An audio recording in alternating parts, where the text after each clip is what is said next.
कक्षा 12वीं 2024 में उत्तीर्ण छात्र ध्यान दें, उनके लिए सुनहरा अवसर है।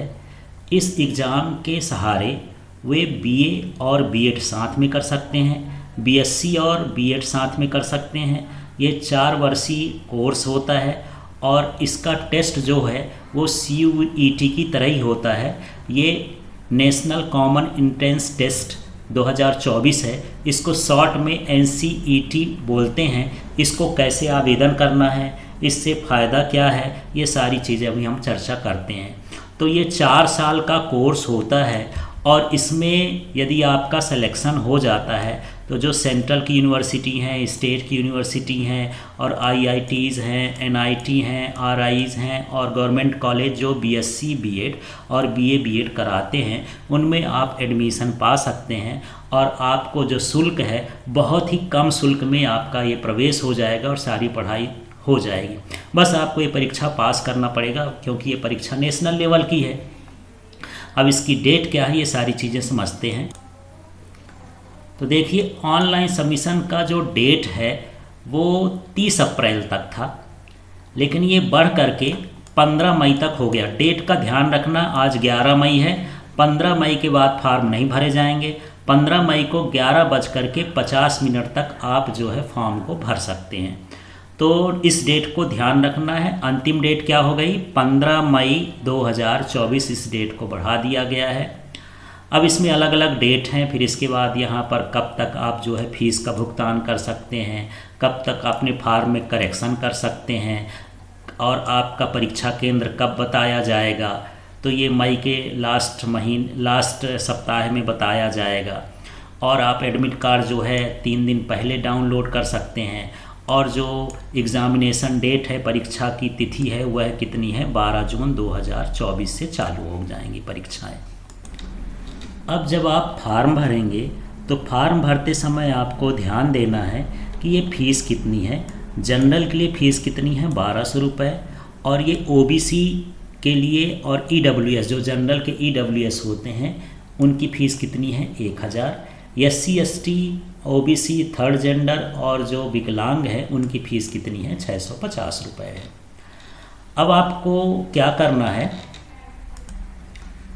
आप गूगल में अपने मोबाइल से या लैपटॉप से फॉर्म भर सकते हैं। उसकी ये लिंक है, इस लिंक को देख लीजिए। इस लिंक को आपको गूगल में सर्च करना है, ये लिंक खुल जाएगी और इस लिंक में रजिस्ट्रेशन आएगा। उस रजिस्ट्रेशन के फॉर्म को क्लिक करना है।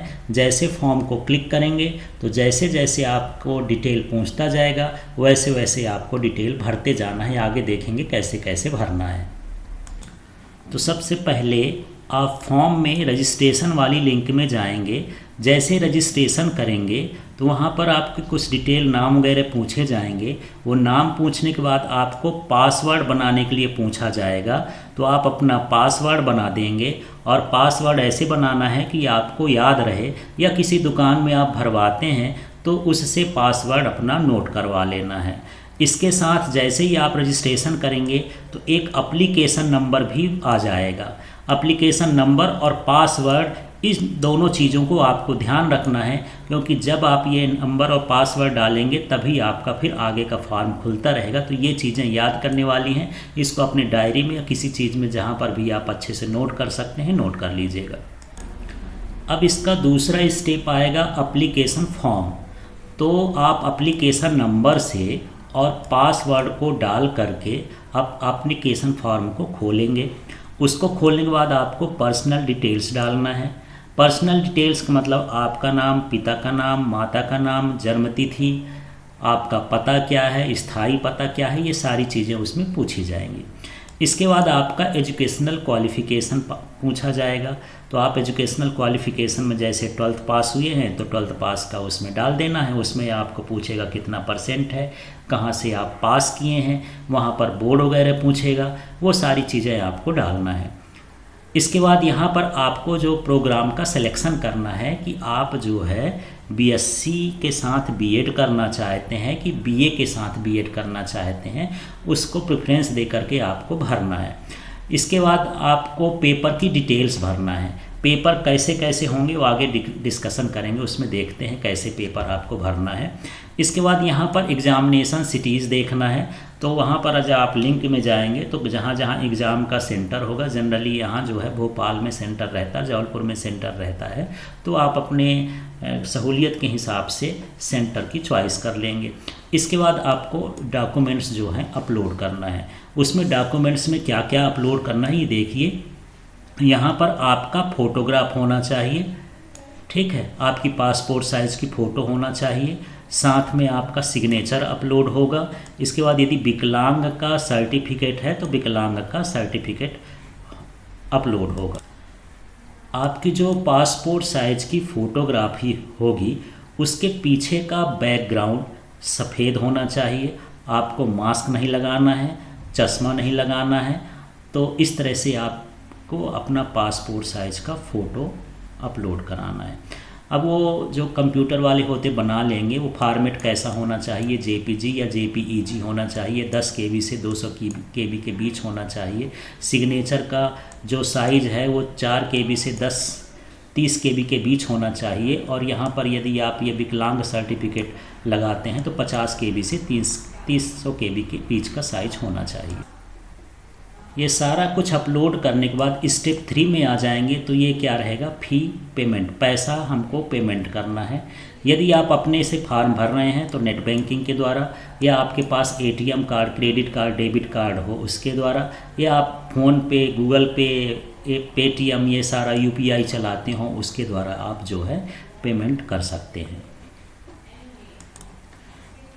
जब आप पेमेंट कर देंगे तो आपको उस फॉर्म को डाउनलोड करना है, सेव करना है, प्रिंट करना है कंफर्मेशन पेज का, और उसको फ्यूचर रेफरेंस के लिए, भविष्य के लिए आपको उसको सुरक्षित रखना है, उसको भेजना कहीं नहीं है। अब यहाँ पर आपको ध्यान रखना है कि जो ईमेल एड्रेस आप देंगे वो आपका ईमेल एड्रेस सही होना चाहिए, मोबाइल नंबर सही होना चाहिए, क्योंकि परीक्षा सेंटर की जानकारी, परीक्षा से रिलेटेड जानकारी सारी इन्हीं 2 नंबरों पर आती रहेगी एसएमएस के द्वारा। जब आप परीक्षा केंद्र पर जाएंगे तो परीक्षा केंद्र पर जाते समय ये 4 चीज़ें आपको ले जाना आवश्यक है। एक है एडमिट कार्ड आप निकालेंगे, एडमिट कार्ड के साथ ही एक स्वघोषणा पत्र, सेल्फ डिक्लेरेशन अंडरटेकिंग निकलेगा, उसको निकालना है, उसमें साइन करना है। ये A4 साइज़ के पेपर में कर लेना है। A4 साइज़ का मतलब जिसमें आप फ़ोटोकॉपी कराते हैं। आपको एक simple ball pen, point pen ले जाना है, वो ब्लैक हो सकती है, ब्लू हो सकती है, लेकिन वो ट्रांसपेरेंट हो, जिसके आर पार दिखता हो, ऐसी पेन को ले जाना है, माने रिफिल आपकी दिखाई दे, बाहर से वो कवर ना हो। इसके साथ ही आपको एक फ़ोटोग्राफ ले जाना है, आपकी पासपोर्ट साइज़ की फ़ोटो, उसी तरह की फ़ोटो ले जाना है जिस तरह की फ़ोटो आप ऑनलाइन फॉर्म भरते समय अपलोड किए हैं। वहाँ अटेंडेंस सीट में ये फ़ोटो ले करके इन्विजिलेटर और जमा कर लेंगे, वहाँ पर चिपका देंगे। और साथ में कोई आपकी आईडी ले जाना है, उस आईडी में आपका आधार कार्ड हो सकता है, स्कूल का आइडेंटिटी कार्ड हो सकता है, पैन कार्ड हो सकता है, ड्राइविंग लाइसेंस हो सकता है, वोटर आईडी हो सकता है। तो इस तरह से आप यहाँ पर ले जा सकते हैं। राशन कार्ड भी ले जा सकते हैं, लेकिन उसमें फ़ोटो लगी रहनी चाहिए। बैंक पासबुक भी ले जा सकते हैं, लेकिन उसमें फ़ोटोग्राफ लगी हो और दस्तखत हों। और साथ में आप चाहें तो क्लास 12th का बोर्ड एडमिट कार्ड भी ले जा सकते हैं, फ़ोटोग्राफ चिपका करके अपने प्रिंसिपल से उसको अटेस्टेड करा करके भी ले जा सकते हैं। तो इस तरह से ये आईडी है, ये 4 चीज़ें आपको ले जाना आवश्यक है। आपका जो एग्ज़ाम होगा बिल्कुल CUET के यदि फॉर्म भरोगे तो उसी तरह से होगा, ये कंप्यूटर बेस्ड टेस्ट होगा, CBT मोड में होगा। तो आपको इस हिसाब से तैयार होना है कि आपको कंप्यूटर में एग्ज़ाम देना है। अब यहाँ पर मीडियम ऑफ एग्ज़ामिनेशन है, तो हिंदी, इंग्लिश और जो भी लोकल लैंग्वेज होगी उसमें जो है पेपर आएगा। अब समझते हैं क्वेश्चन पेपर का पैटर्न क्या है। तो एक लैंग्वेज चुनना है, भाषा, वो आप समझ लेना। आप यहाँ पर हिंदी चूज कर सकते हैं, संस्कृत ले सकते हैं, इंग्लिश ले सकते हैं, कोई अन्य भाषा भी ले सकते हैं। इसके बाद दूसरा लैंग्वेज लेना है। यदि आप यहाँ हिंदी ले लिए हैं तो इसमें फिर हिंदी नहीं ले सकते, आप दूसरा भाषा जैसे इंग्लिश है या संस्कृत, ये ऐसा ले सकते हैं। इनमें से 23 नंबर का क्वेश्चन 23 क्वेश्चंस रहेंगे, उसमें से 20 क्वेश्चन आपको करना है, 3 क्वेश्चन आप छोड़ सकते हैं जो आपसे ना बने, क्योंकि नेगेटिव मार्किंग है। इसी तरह से दूसरी भाषा में भी कितने क्वेश्चन रहेंगे, 23, आप उसमें कितने चूज करेंगे, 20, 3 क्वेश्चन आप छोड़ सकते हैं।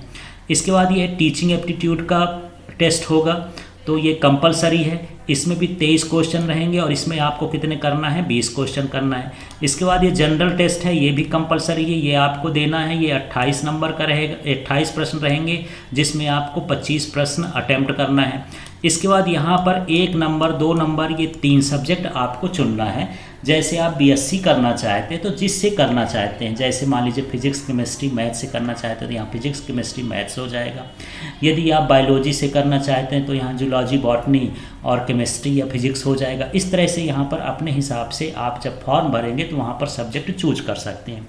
यदि आप बीए करते हैं तो 3 सब्जेक्ट आप यहाँ पर बीए के भर सकते हैं, जैसे मान लीजिए इकोनॉमिक्स है, पॉलिटिकल साइंस है, और भी जो 2 विषय होते हैं वो भर सकते हैं। और ज़रूरी नहीं है, जो साइंस का लड़का है 12वीं साइंस ग्रुप से पास हुआ है, मैथ्स ग्रुप से पास हुआ है, वो बीए का भी एग्ज़ाम इसमें दे सकता है। यदि उसको लग रहा है कि मुझे बीए बीएड करना है तो यहाँ पर एग्ज़ाम दे सकते हैं। अब इनके सभी के प्रश्न कितने रहेंगे, 28, उसमें से अटेम्प्ट कितना करना है, 25, इसमें भी प्रश्न रहेंगे 28, इसमें अटेम्प्ट करना है 25, इसी तरह से 28 है और इसमें अटेम्प्ट करना है 25। तो इस तरह से ये पेपर का पैटर्न रहेगा। और पेपर सारे जो हैं चूज वाले होंगे, मतलब आपको टिक करना है, गोले को भरना है या फिर जो कंप्यूटर है उसमें क्लिक करना है, ऐसे समझ लीजिए। आप जो है सब्जेक्ट वाइज सिलेबस इस वाली साइट से जा करके डाउनलोड कर सकते हैं। वैसे यहाँ पर जैसे जनरल टेस्ट में आपका जनरल नॉलेज आएगा, करंट अफेयर आएगा, जनरल मेंटल एबिलिटी आएगा, न्यूमेरिकल एबिलिटी आएगा, क्वांटिटी, ऐसे करके सारे क्वेश्चन रहेंगे। लगभग 23 है, उसमें 20 क्वेश्चन करना है। इसी तरह से इसमें जो है टीचिंग एप्टीट्यूड में कि आपकी पढ़ाने की कैसी रुचि है, उस तरह से यहाँ पर क्वेश्चन पूछे जाएंगे। जो सिलेबस होगा वो 11th 12th से रिलेटेड होता है। जो 11th 12th में आप पढ़ते हैं उसी की तैयारी करके आप जाएंगे तो आपका सिलेक्शन हो सकता है, बस तैयारी अच्छे से होना चाहिए। अच्छा, ये एग्ज़ाम का टाइमिंग है, संभावित तिथि जो है 12 जून 2024 है। जो एग्ज़ाम का तरीका है वो कंप्यूटर बेस्ड टेस्ट होगा, कंप्यूटर में आपका एग्ज़ाम होगा। ये 2 शिफ्ट में होगा। शिफ्ट 1 होगा 9 बजे से 12 बजे तक और आपको 1 घंटा पहले पहुंच जाना है। और दूसरा शिफ्ट होगा ये 3 बजे से 6 बजे तक, आपको सेंटर में 2 बजे पहुंचना है। अब एग्ज़ाम की मार्किंग स्कीम को भी समझते हैं। यदि आप सही आंसर देते हैं तो आपको उस प्रश्न के लिए 4 नंबर दिया जाएगा। यदि आप गलत आंसर देते हैं तो उस प्रश्न में -1 कर लिया जाएगा और यदि आप कोई आंसर नहीं देते हैं तब उस प्रश्न के लिए 0 अंक दिया जाएगा। तो इसमें माइनस मार्किंग है। इस बात का ध्यान रखना है कि जो प्रश्न ना बने उन्हें अटेम्प्ट करने की ज़रूरत नहीं है। अब समझिए, मान लीजिए आप इस एग्ज़ाम में पास हो जाते हैं तो आपको कहाँ कहाँ एडमिशन मिल सकता है। तो ये तो क्लियर हो गया है कि आप बीए के साथ बीएड साथ में करेंगे और बीएससी के साथ बीएड करेंगे। सरकारी यूनिवर्सिटी होंगी, हॉस्टल की सुविधा होगी और कम पैसा लगेगा। तो ये पंजाब में, ये हरियाणा में है, ये चौधरी देवी लाल यूनिवर्सिटी। इसी तरह से पंजाब में है गुरु नानक देव यूनिवर्सिटी। फिर ये उत्तराखंड में है गढ़वाल यूनिवर्सिटी। इसी तरह से उत्तर प्रदेश में है गौतम बुद्ध यूनिवर्सिटी। फिर उत्तर प्रदेश में है institute of education Bundelkhand university. फिर ये दिल्ली में Indira Gandhi national open university. फिर दिल्ली में school education of studies Ambedkar Nagar university Delhi है। फिर हरियाणा में ये सेंट्रल यूनिवर्सिटी ऑफ हरियाणा। फिर उत्तर प्रदेश में अलीगढ़ मुस्लिम यूनिवर्सिटी। इसी तरह से महाराष्ट्र में महात्मा गांधी अंतर्राष्ट्रीय हिंदी विश्वविद्यालय। मध्य प्रदेश में है Regional Institute of Education Bhopal Shyamla Hills में है। फिर राजस्थान में भी है Regional Institute of Education Pushkar Road. फिर महाराष्ट्र में SNDT वोमेंस यूनिवर्सिटी। फिर यहाँ मध्य प्रदेश में ही यदि आप सागर में एडमिशन पाना चाहते हैं तो यह है डॉक्टर हरि सिंह गौर विश्वविद्यालय यूनिवर्सिटी रोड सागर। तो ये सागर में ही होता है। फिर ये मध्य प्रदेश में ही ये है महात्मा गांधी चित्रकूट ग्रामोदय विश्वविद्यालय। यहाँ आप BSc BEd करना चाहते हैं, BA BA करना चाहते हैं तो एडमिशन ले सकते हैं। तो इस तरह से देश भर में बहुत सारी यूनिवर्सिटी हैं जहाँ पर बीएससी और बीएड साथ में एडमिशन हो सकता है आपके इस एग्ज़ाम के थ्रू। यदि आप एमपी की बात करते हैं तो सागर, भोपाल और चित्रकूट में आपका एडमिशन हो सकता है। गवर्नमेंट कॉलेज में बीए और बीएड साथ में कर सकते हैं आप। चलिए अब एग्ज़ाम के सेंटर भी देख लेते हैं। मध्य प्रदेश में भोपाल, ग्वालियर, इंदौर, जबलपुर, रीवा, सागर, सतना, उज्जैन, ये आपके जो हैं परीक्षा केंद्र हैं। यहाँ पर आप जाकर के परीक्षा दे सकते हैं, या देश भर में कहीं आप कहीं पर हैं तो उसके हिसाब से आप भर सकते हैं। उसी स्टेट का कोई भी सिटी जा कर के वहाँ पर एग्ज़ाम दे सकते हैं आप। तो मेरी सभी को सलाह है कि सभी बच्चे इस फॉर्म में इंटरेस्ट लें, इस फॉर्म को भरें, इसकी तैयारी करें। आपको सुनहरा अवसर मिल रहा है, क्योंकि सबके पास ज़्यादा पैसा नहीं होता है कि कोई बड़े पैसे की पढ़ाई करें।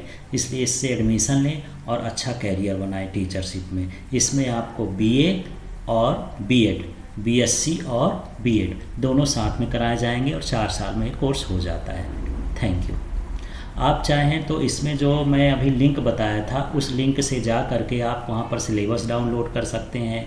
ये आपका पूरा जो ये पीडीएफ का इंफॉर्मेशन बुलेटिन है उसको आप डाउनलोड कर सकते हैं और उसमें से सारी चीज़ें पढ़ भी सकते हैं। घबराइए नहीं, सब कुछ आसान है, आसानी से भर सकते हैं। तैयारी भर करिए। Thank you.